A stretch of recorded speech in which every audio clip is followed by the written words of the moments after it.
Good night, everyone. I Was Fucking Fat, Part 2, by P.F. McGrail. It's amazing what our minds will do when faced with the unlikely. Impossible is a false concept, nothing more than a coping mechanism designed to give us comfort from boundaries that don't exist. I sat, naked and chilly, chained to a wall, and waited for someone to explain everything. Nothing happened. I lay down. It became hard to tell the difference between sleeping and waking.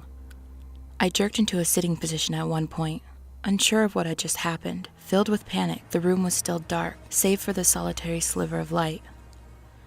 The chain was still constricting and painful. I panicked. Standing, I pulled against the chain in hopes of loosening its anchor to the wall. I yanked, I tugged, shook, and rattled it violently. I screamed, begged, and sobbed.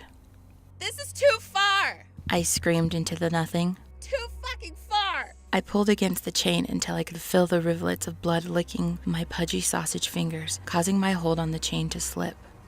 I let it go, and sat, and waited. Sleep blended with waking. New bottles of water appeared. They might have been drugs, so I didn't drink them at first, because that would have been too much. I got thirsty, eventually. I realized that it wasn't too much. I drank, and then I drank more. What had seemed impossible became possible, and I stopped fearing the water. I needed a toilet. It would be impossible to endure without one, so I screamed until I was hoarse, but somehow no one came. I pissed on the floor. It was easier the fifth time.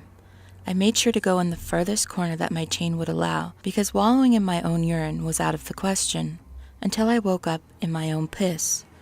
To my shock, it was possible, and after that, it became possible to sit in my own piss without any qualms. All of the internal alarms that had screamed, "This cannot happen," were silenced. It turns out that the fear of sitting in piss only exists in your own mind. Then I had to shit. In anger, I flung the first piece of scat at the crack in the door, convinced it would deliver a message. I laughed at my victory. Nothing happened. Imagine my surprise when I eventually accepted the fact that I could shit in the corner and mentally deal with it. I had just assumed that it was beyond any physical possibility to handle it, but I sat and shat and moved on. In time, my torso felt like it began to shrink. The ring started to loosen, a little. I battled the thought for a long time. It was impossible to say just how long, because I had no day and night. I had given up on crying when I realized that there was no point, because no one was listening. So even tears could not be used to mark the calendar. But part of me believed that I had to battle the thought. Another part asked, why? I couldn't accept the idea. Another part asked why I couldn't accept the idea. Because, a voice said inside me. Because, I will wait, said the opposition. You'll never wait long enough, the voice said back. The opposition spoke in silence, and after some time, when it asked, why, there was no response.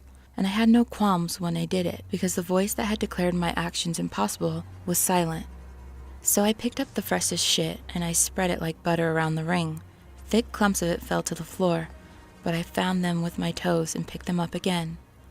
The shit squished between my fingers as I kneaded it into my fat folds beneath the metal ring.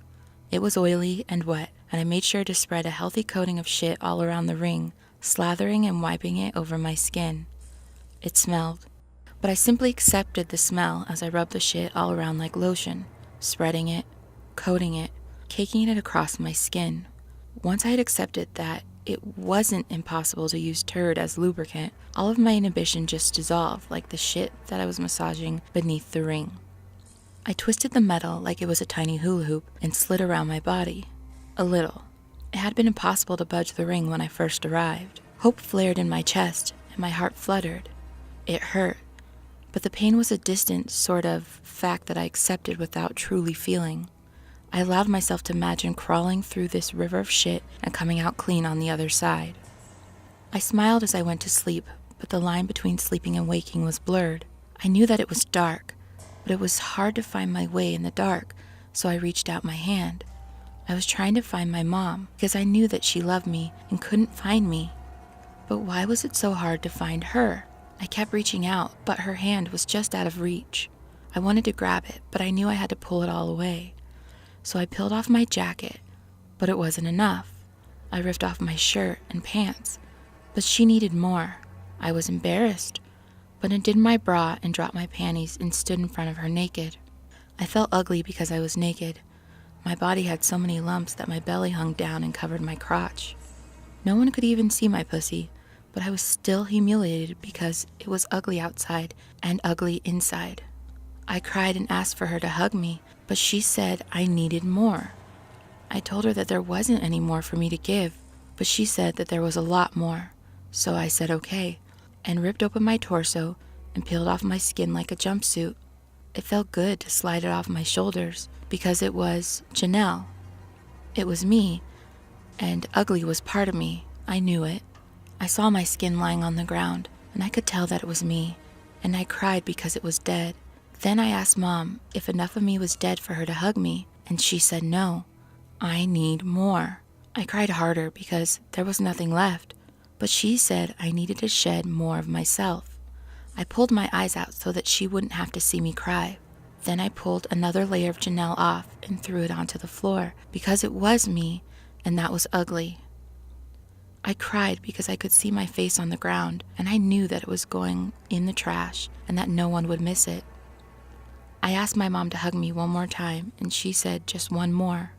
I knew that it was too much, but she said it wasn't too much.